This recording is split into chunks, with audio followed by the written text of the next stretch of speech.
Salut à tous et bienvenue sur la Fredzone pour un petit screencast. Ça faisait quand même longtemps qu'on n'avait pas fait une vidéo comme ça, on a fait des tests produits, mais c'est vrai que les screencasts, je les avais laissés un petit peu à côté et c'est bien dommage. Et puis finalement, hier soir, Spotify a dévoilé une plateforme d'application, un espèce d'App Store pour nos amis mélomanes. Et là je me suis dit, bah merde, peut-être que ça vaut quand même le coup de le présenter en vidéo, de vous le présenter en vidéo. Et voilà, alors déjà pour profiter de cette nouvelle plateforme d'application, vous aurez besoin de télécharger une nouvelle version de Spotify, une version qui est dispo en bêta, comme vous le voyez là-haut. Alors pour les instructions c'est simple, suffira de lire l'article et puis tout sera expliqué dedans, ça sera beaucoup plus simple comme ça.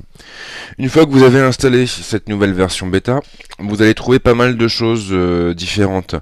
Donc déjà l'écran d'accueil est quand même nettement plus agréable à l'œil. On voit les artistes recommandés, on va voir les playlists populaires chez nos copains, on va voir les titres, le top des titres chez nos amis, on va voir également les nouveaux contacts qui ont débarqué sur Spotify, et puis on aura les nouveautés du service. En bref, on aura voilà plus d'éléments qui seront mieux structurés et qui vous permettront finalement de trouver, de découvrir de nouveaux artistes plus facilement. Alors, je vais pas m'attarder trop sur ces petites fonctions différentes parce que c'est pas vraiment ce qui est intéressant. Ce qui est intéressant, c'est la nouvelle plateforme d'application qui, elle, va vraiment vous permettre de faire pas mal de choses. Donc, ce qu'on peut remarquer, c'est l'ajout ici d'une nouvelle rubrique à la barre latérale, une rubrique qui s'appelle Appli et qui contient trois options. On va avoir l'App Finder, autrement dit donc la plateforme d'application. On va avoir les tops. Donc ça, normalement, vous connaissez déjà puisque c'est disponible depuis longtemps sur Spotify.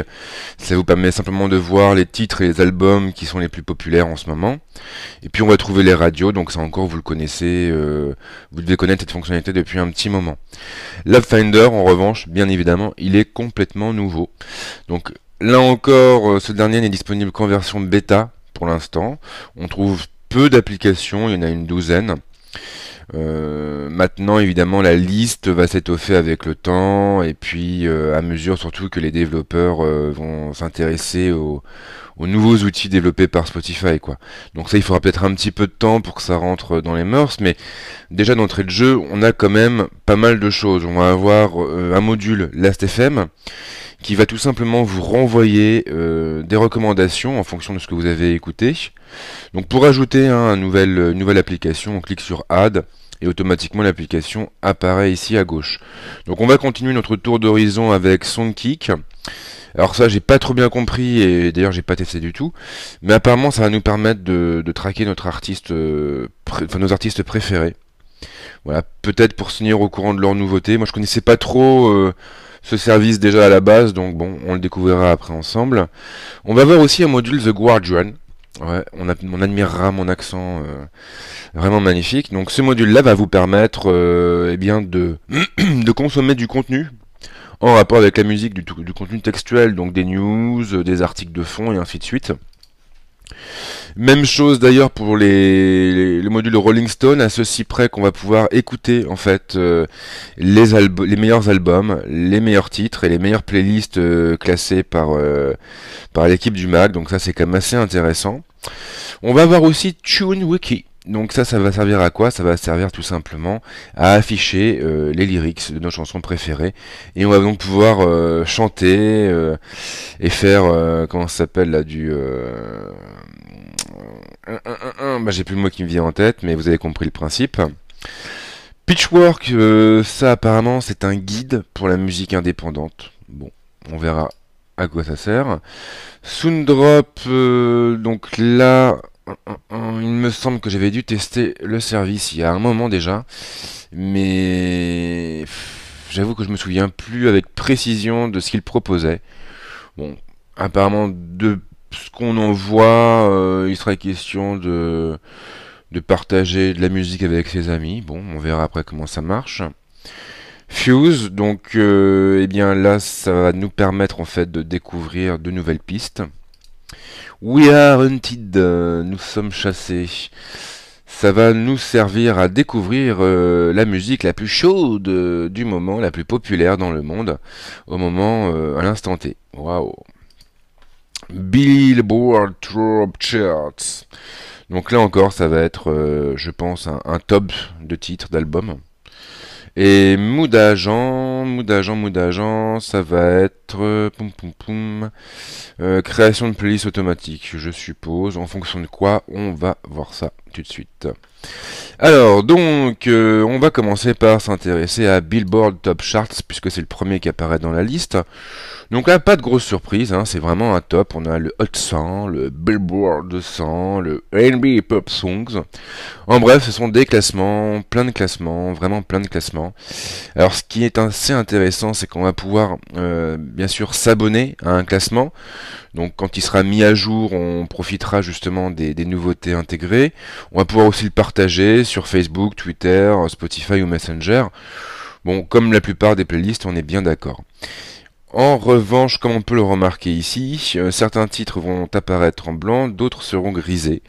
Donc ceux qui sont grisés, normalement, c'est qu'ils ne sont pas disponibles dans le catalogue de Spotify. Et là, effectivement, il va me demander d'importer le fichier pour pouvoir le lire. Bon, tant pis, hein, de toute façon, c'est sûr que même si le catalogue de Spotify est très très riche, il n'est pas non plus parfait. Donc voilà pour Billboard, bon, c'est plutôt sympa, ça peut être pratique. Fuse, alors Fuse, qu'est-ce qu'il nous dit? Donc Fuse, ça me dit aussi quelque chose. C'est vrai qu'à force de tester des outils et des services, on finit par zapper. Donc là, apparemment, oui, c'est de la news musicale, quoi. Donc un peu sous forme de blog. Voilà, on a des billets qui apparaissent par ordre en T chronologique. On va pouvoir également trouver parfois des listes de lecture au sein des articles, même tout le temps en fait. Donc là encore, c'est vraiment assez intéressant parce que du coup, on va pouvoir découvrir de nouveaux artistes qu'on n'aurait pas forcément découvert autrement. Et je me demande si Fuse c'était pas le magazine musical dispo sur iPad. Enfin bref, à creuser. Mais ça c'est pas mal aussi. Ça peut être très très pratique si vous n'avez pas trop d'idées de ce que, enfin, si vous n'avez pas trop d'idées de quoi écouter. Bah voilà, là avec ça vous allez découvrir pas mal de choses. Pour The Guardian, ça va être le même principe, hein, c'est un magazine musical, donc voilà, on va pouvoir se tenir au courant un petit peu de la vie de nos artistes. Donc là, par exemple, on va encore se taper un album de Michael Jackson, donc voilà, hein, Machine Afrique. Hein. Si on veut le lire en passant la souris sur la jaquette, on a un petit bouton qui apparaît. Et voilà, on a la lecture qui démarre.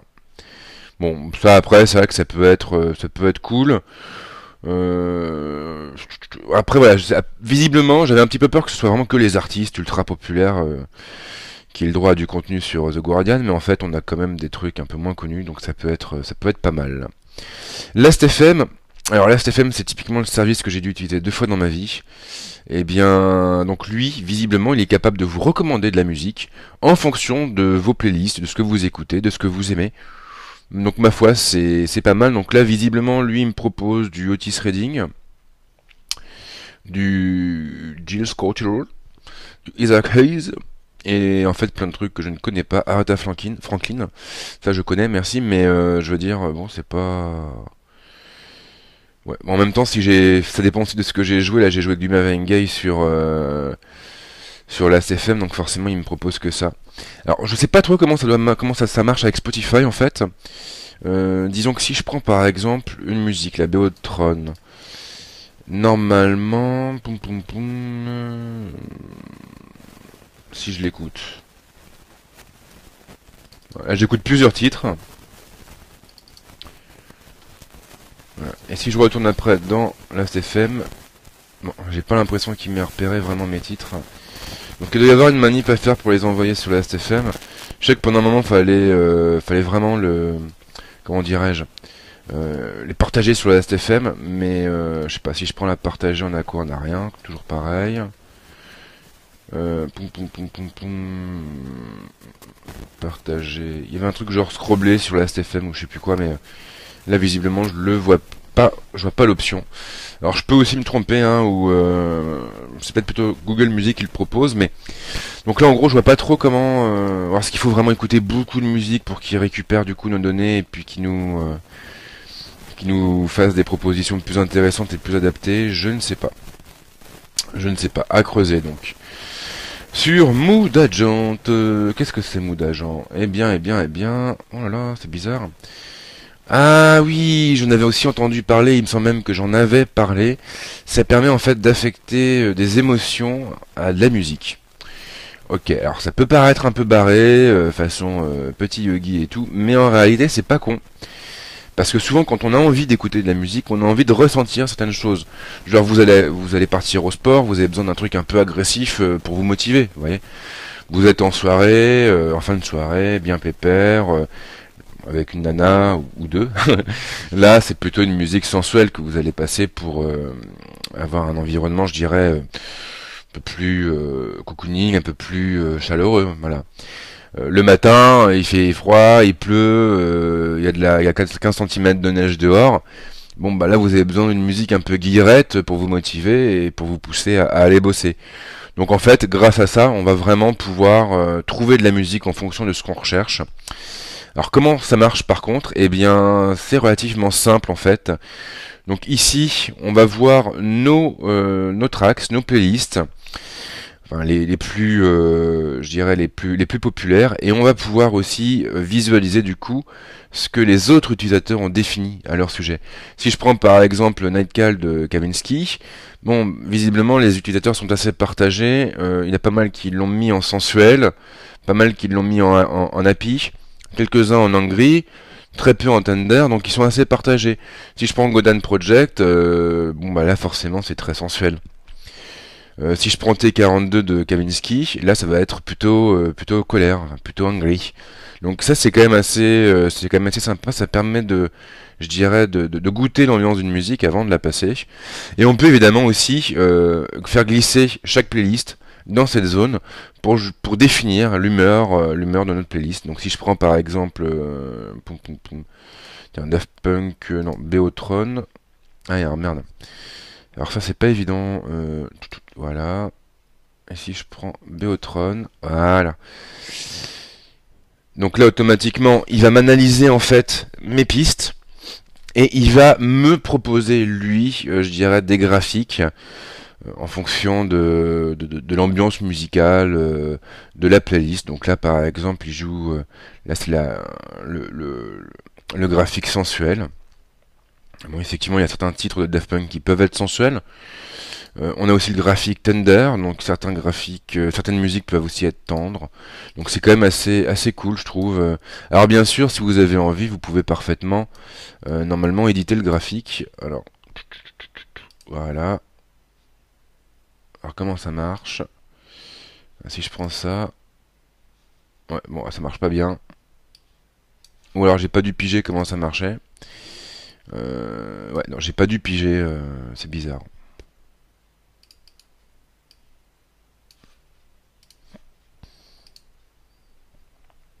Ouais, bah je pige pas bien l'interface. Il y a un truc que je comprends pas, mais normalement, il me semblait qu'on pouvait vraiment définir le graphique pour chaque titre en fait. Et je sais pas pourquoi, mais visiblement, c'est pas le cas. Bon.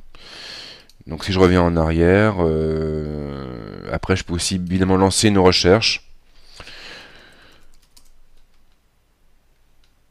Il me fait des propositions. Et là, voilà, je vais pouvoir du coup trouver des playlists et voir un petit peu l'ambiance émotive qu'elle dégage. Bon, c'est pas mal, c'est assez propre. Après, je pense qu'il aurait pu être intéressant aussi, c'est d'intégrer en fait cette application-là aux autres titres qu'on peut trouver sur Spotify. C'est-à-dire que si je fais une recherche, par exemple, Nirvana, plutôt que de devoir aller après, de devoir passer par Mood Agent pour refaire ma recherche et voir les émotions bidules, bah, ça aurait pu être bien une fois l'application installée que justement il y ait une nouvelle colonne qui apparaisse à côté des titres et qui nous permette de voir un petit peu l'ambiance émotive d'un titre, d'un album ou autre. Bon. Alors Pitchfork, qu'est-ce que c'est Pitchfork? Là j'avoue j'en sais absolument rien, ça je l'ai jamais testé il me semble. Donc ça a l'air d'être de l'actualité musicale. On va pouvoir voir les meilleurs albums, on va pouvoir aussi accéder aux reviews. Donc, et aux playlists, on va pouvoir découvrir voilà, de nouveaux artistes. Bon, même principe pour Rolling Stones. On remarquera quand même que l'interface est très très propre, très agréable. Donc là encore, on va pouvoir bien découvrir de nouveaux albums, de nouveaux titres, de nouvelles playlists. On va pouvoir participer, je dirais, à la vie du site en déposant des commentaires, en notant un album, une playlist. Donc c'est quand même assez complet. Ça peut être très très intéressant pour ceux qui ont du mal à trouver chaussures à leurs pieds. On va voir Songkick Concerts. Donc ça, alors, apparemment, ouais, ça va être, oui, ça va nous permettre en fait de connaître les dates de concert de nos artistes préférés. On va même pouvoir créer un calendrier avec toutes ces dates de concert et puis ce qui nous permettra ensuite, du coup, de nous repérer un peu dans l'année, de savoir quand il y a un concert, donc quand acheter des billets et ainsi de suite. Donc le fonctionnement est relativement simple. Si on veut créer le calendrier, on coche la petite case. On s'identifie avec Facebook ou avec Songkick. Donc là, comme j'ai la flemme, je vais partir sur Facebook.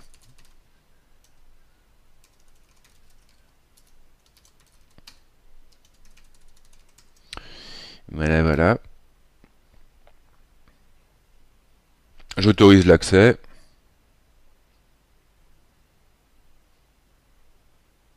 Et donc là, il est en train de scanner toutes mes playlists pour construire ce fameux album. Ce fameux calendrier, pardon. J'ai un peu de mal.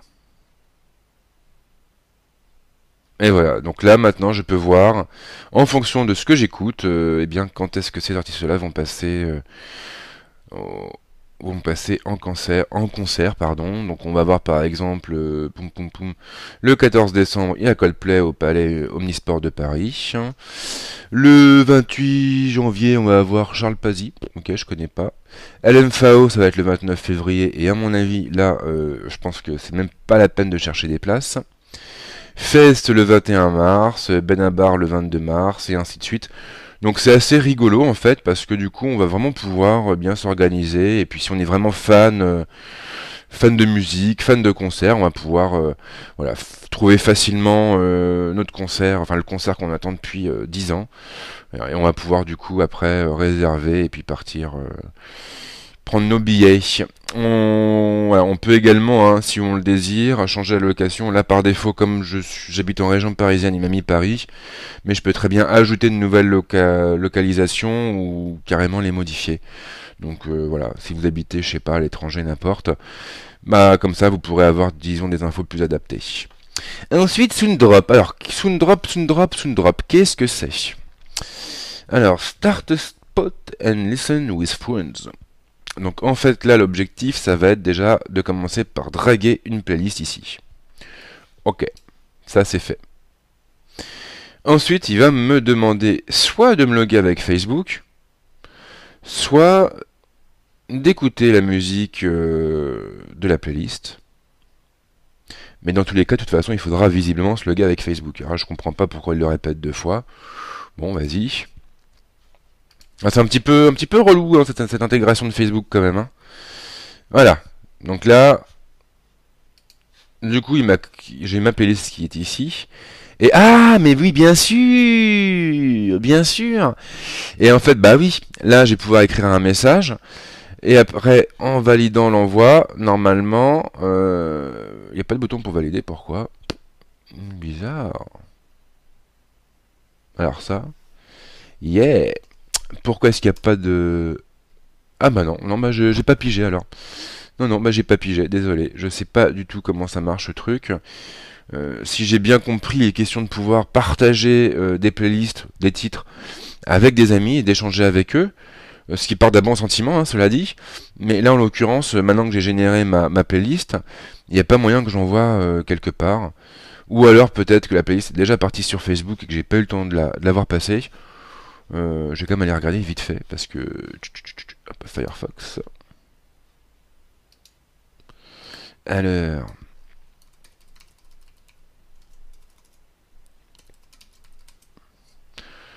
ouais, parce que c'est quand même assez bizarre. Alors même chose, Soundrop, ça me dit vaguement quelque chose, mais vraiment vaguement. Alors j'ai pu peut-être en parler un jour, mais c'est vrai que le truc, c'est qu'on oublie souvent, quoi, à force de tester des choses, on oublie souvent en fait.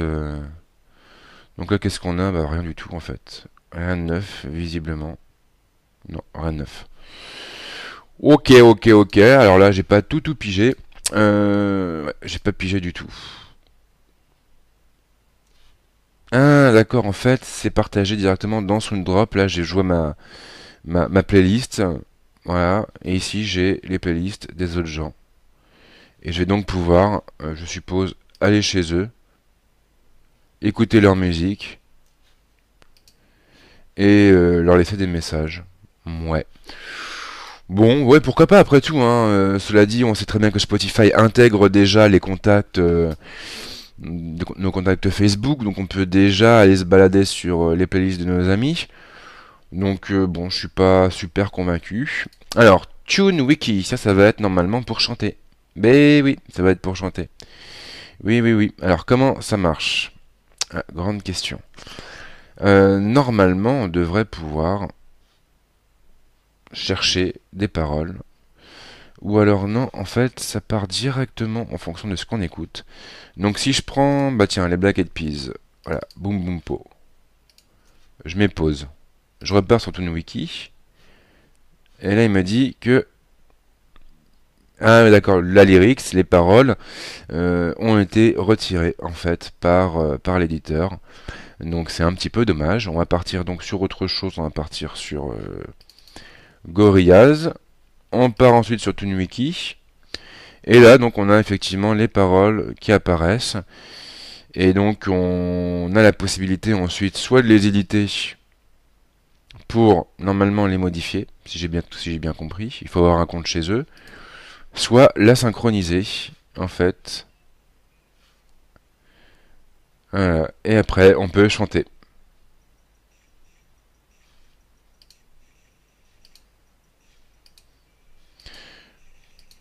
Bon.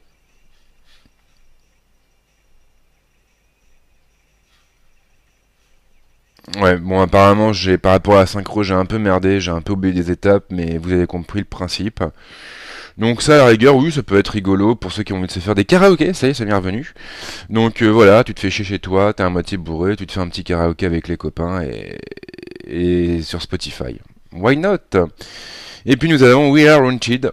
Alors We Are Haunted, ça va être là encore un mag musical qui va nous permettre de découvrir de nouveaux artistes et pas mal d'autres choses. Donc voilà un peu pour ce tour d'horizon. Si vous avez envie de supprimer une application, on fait un clic droit sur l'application et on supprime de la barre latérale et c'est terminé. Donc que dire? Que dire de cette plateforme d'application? Eh bien, franchement, on comprend tout l'intérêt pour Spotify qui va pouvoir enrichir son service sans avoir à payer des développeurs supplémentaires. Ça, c'est vrai que c'est quand même très intéressant. Même chose, à mon avis, ça risque de fédérer une communauté, une nouvelle communauté autour de Spotify.